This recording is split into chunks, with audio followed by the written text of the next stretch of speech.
Hi everyone and welcome to this week's Monday Memo. On a LinkedIn post earlier in the week, a claim was made that finance business partnering is simply management accounting, and it drew some criticism.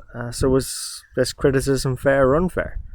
Well, whatever you think about it, you got to give credit to more and more people in our community engaging, putting their thoughts out there, provoking debate, and that's how we learn and help each other find the right path.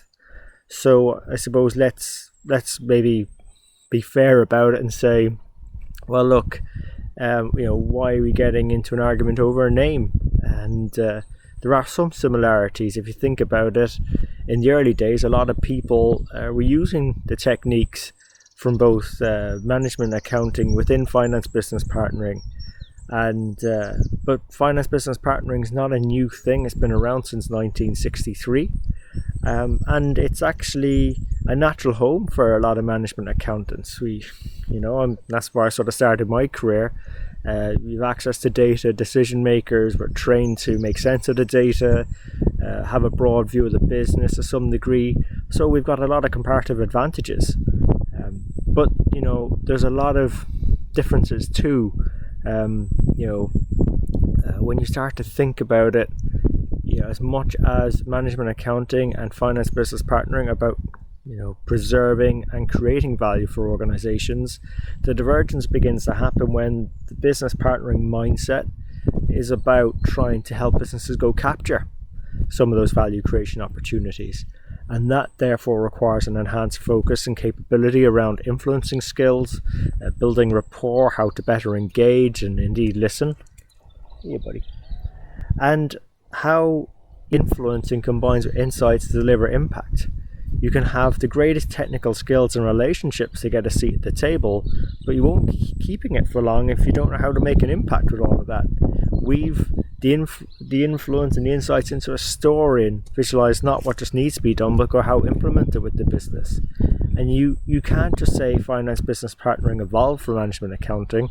It also pulls from other disciplines like sales, marketing, operations, project management, if you think about it. And it's about taking what's useful from elsewhere and making it uniquely our own in finance. And we do that with finance business partnering. And finally, I suppose they both had different starting points. The premise of management accounting grew out of the first and second industrial revolutions, essentially cost accounting.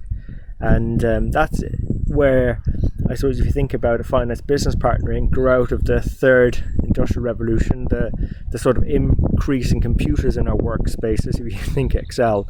And with the fourth industrial revolution, the cognitive computing, we sort of turbocharged that data, leveraging it not just to focus on cost, but also on revenue.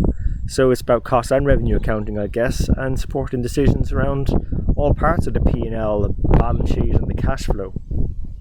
And that's why we bring guest mentors on to the Strength in the Numbers show, to learn from their mistakes, some of what their thoughts have been, help you peer over the fence to see what's worked and what's not.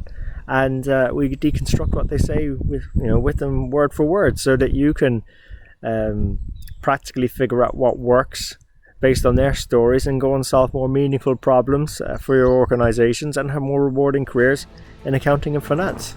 So look, hope you really enjoyed the show today. If you did, remember to subscribe on all the major platforms: iTunes, Stitcher, SoundCloud and YouTube, and also let your friends and colleagues know about us. We really appreciate your support and investment of time. So until next time, take care of yourselves and let's keep on building our strength in the numbers.